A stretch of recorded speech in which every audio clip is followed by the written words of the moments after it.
Hello, everyone. I'm recording this on Easter Tuesday, but actually a day after Easter Monday, which is a big festival here in Hungary. The boys are sprinkling the girls with water so that they can stay fresh and beautiful all year.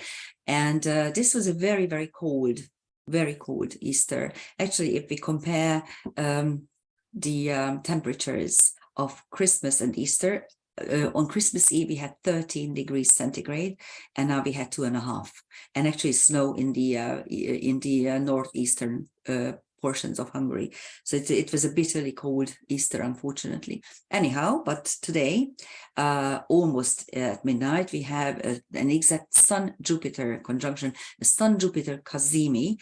Whenever there is a planet very close to the sun, at 17 minutes of an arc, we call it Kazimi, which in Arabic means to be in the heart of the sun, which is a very strong and very lucky position. So here's the Sun-Jupiter conjunction for London, and I apologize, I had very little time, so after the second drawing, I used the Budapest version because that I wanted to show you, but it's almost, it doesn't really matter. Here you have a Scorpio ascendant. Here this is the not exactly stellium in Aries, because the definition of stellium traditionally means 3 or more planets in one size. And if you look at it, there is a big commotion in Aries, but not really a stellium, as you only have 2 planets, Sun and Jupiter. But in karmic astrology, Chiron rules Virgo, so it's a ruling centaur. So we could actually use it as a stellium from this point of view. So that's one thing. And then the Juno-Uranus conjunction in Taurus is still quite tight. It will remain tight for a couple of days, even a week. It's slowly separating. It means that you can either renew or change or disrupt your alliances, your even your relationships. That's what Juno is the first lady, and it describes committed relationships. Also, Venus Sedna, there's a conjunction between the two. Sedna is still in Taurus at the last digits of Taurus, and Venus just crossed over to Gemini, and it is at the degree of the Pleiades. So both celestial objects are at the home of the creator goddess, because that's the Pleiades as a seat for the goddess. And Sedna denotes creation through dissection, and Venus, of course, means harmony, love, money, and so on. And in the London chart, you have Mars on the vertex. Vertex means where you don't have free will. So the war is still raging and continuing, and we have no say in the matter. If we look at this stellium, which is technically not a true stellium, as I mentioned, this is what you have. On the Sun Jupiter, you have Khufu, the pharaoh, who was a pyramid builder, Themis, who is a titaness, and when you read the word titan or titaness, it always means that it is the previous set of gods in Greek mythology, and Themis was a goddess of wisdom and order and law. So it's quite an important archetype. And at the same time, you have Arachne, and Arachne is one of the hubris asteroids, where I don't care what the gods say, I don't care what is right, I'm doing what's right for myself. And so it's interesting that these two archetypes are together on the Sun-Jupiter, because whenever you see a Sun-Jupiter conjunction, this is one of the so-called success aspects, success links. And because, of course, the sun is the ego development, and Jupiter enlarges everything it touches. It brings luck and expansion and optimism and self-reliance, sometimes too much.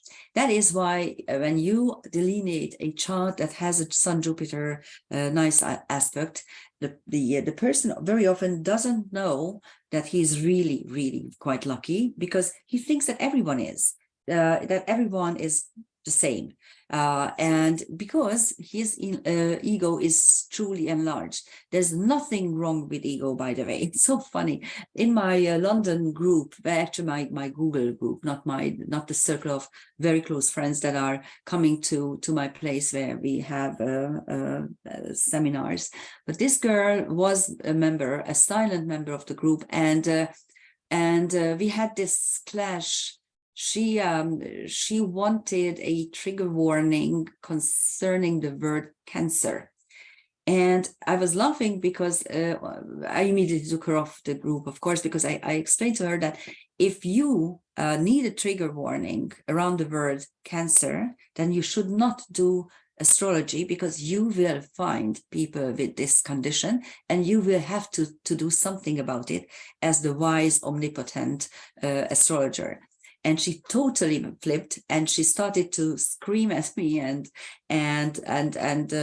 actually she even kind of put a curse on me that your ego will destroy you in this Aries season. And I was laughing, and I told her, good luck living without ego. And that's exactly what it means, that now the ego is downplayed and vilified and labeled as something bad or evil. It's not. The ego is you in this form, in this third dimensional form in the physical body, and it is required, it is necessary, because this is what distinguishes you from other egos, other wills, other intentions. And this is what you need to occupy, or in order to make decisions. So you need to be fully in your ego to be able to make decisions and to take responsibility for these decisions. So that's what it is. But yeah, admittedly, the Sun Jupiter could enlarge your ego to an extent where you no longer understand how lucky and how successful you are. And that is what's played out here in this triple asteroid conjunction of Khufu, a builder, a pharaoh with power and with resources, Themis, the low, and Arachne, who wants to get rid of this low and who trusts only herself. And then Bata and Kaitos is Zeta Cetus. The set, the celestial veil, is at a liminal space between Aries and Taurus. I explained this a couple of times already.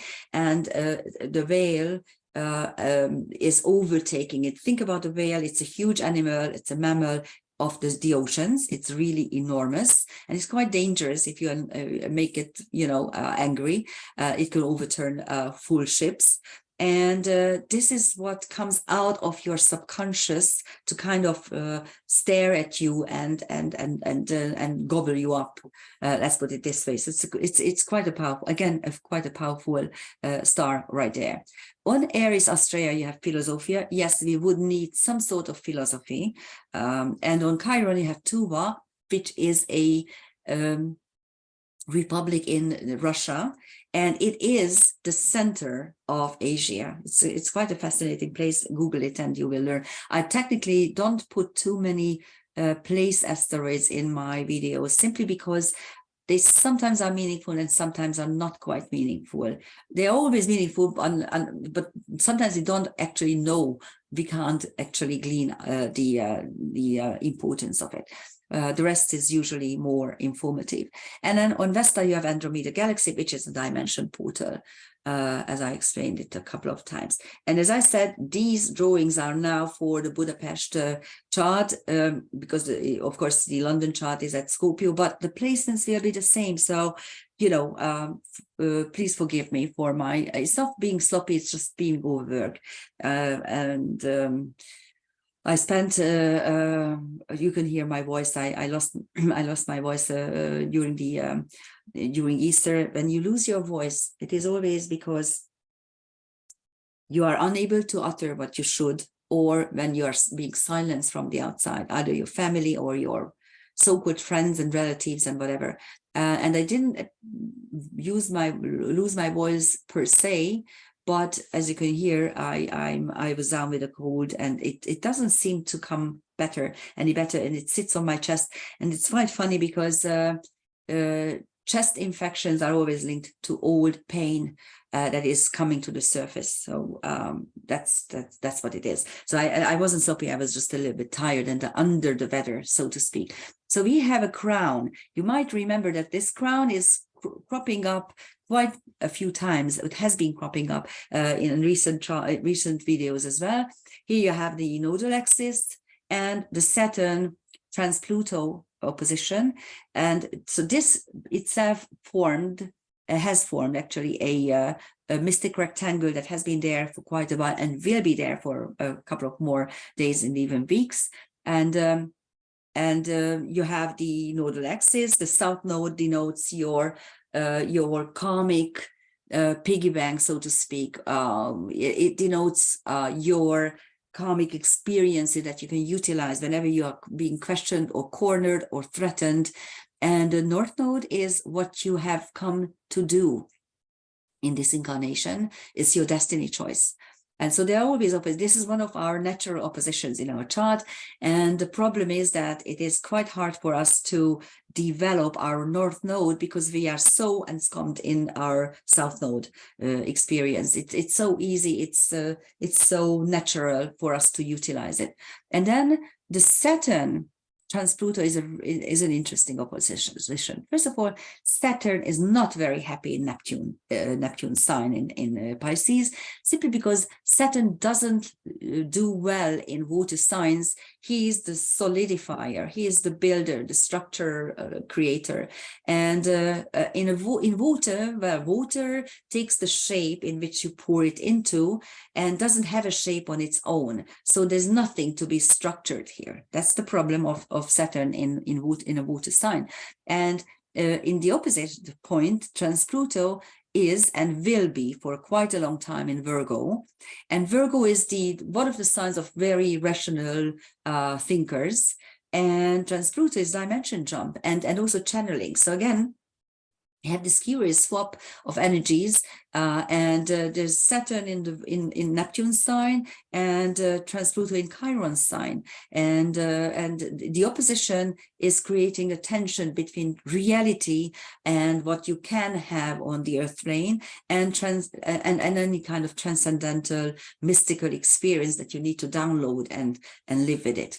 And the tip of this crown has the Capricorn moon, and Capricorn moon is of course in its detriment, ruled by Saturn. So again, here you have this, it's not really a mutual reception because Saturn is not in Cancer, but you have a water planet in an earth sign and an earth planet in a water sign. So there's a mutual reception in energy patterns. But of course, the moon is also ruled by Saturn. So this is not a very happy moon, but it is at the tip of the crown, occupying it for a couple of hours, I must say. It's sometime in the afternoon, the moon crossed from Sag into Taurus, and this is at the small hours still today, which I'm going to post as soon as I finish this video. So here are the transcendental objects of the crown. On the moon, you have ambrosia, the food of the gods, and also Ixion, which is one of the first documented psychopath. In karmic astrology, what we link to Ixion, read I explained this many times, but you can actually read the story. But in Ixion, what we do is we take responsibility for our life. Here on the earth plane, we accept the wheel of karma. We accept the wheel, the astrological wheel, where we step into the next sign and the next sign and the next energies. So that's what it is. And on Saturn, you have Pluto, the first of the fates, who is actually creating the threads of the next life. And who has Pluto prominent in his or her chart likes to create her or his own life as it is, likes to take responsibility for life itself. And we have two bright stars, bright important stars on Saturn. One is Sadal Melek, which is the Alpha Aquarius, and it can be translated as the luck of the king. So it's a very lucky star. And Fomalhaut, which is Alpha Pisces Austrinus, so the southern fish. in old times, the constellation Aquarius and the constellation Southern Fish were one. And actually, if you look at the drawings, you have this this guy who is pouring water from an urn, and in the down at the water that you see the Southern Fish, and it is a place in the sky which is quite dark. So actually, Fortuna, which is also a Persian royal star, one of the royal stars of Persia, creating luck and success if the nemesis linked to it can be avoided, and this nemesis is daydreaming. So you need to be fully put in reality. Now, and this is quite a bright star, but it is considered to be even brighter usually, simply because the region where it is so dark. And so Fortuna was also labeled as the most solitary star in the sky. And then on the south node, you have Kant and Narcissus. Sorry, the north node first. On the north node, you have Sheraton, which is beta Aries, the fighting spirit, and then Meshartim, which is gamma Aries. Sorry, this is when you make mistakes, but we are human beings and we make mistakes all the time. And Meshartim, actually these two stars are quite near each other. And Meshartim is a so-called era starting, period starting star. And yes, we do have a new era coming. And whether it is going to be better or worse is up to us, human beings, whatever we are going to make it. But the problem is that it's going to be different, and you need to be prepared for this differentness. On the south node, you have Kant and Narcissus. And I need to address these two asteroids a little bit in detail, because they are often treated or misunderstood. Kant was a philosopher who actually said that in order to avoid war, what you need to do is to unite humankind under one solitary rule, under a despot.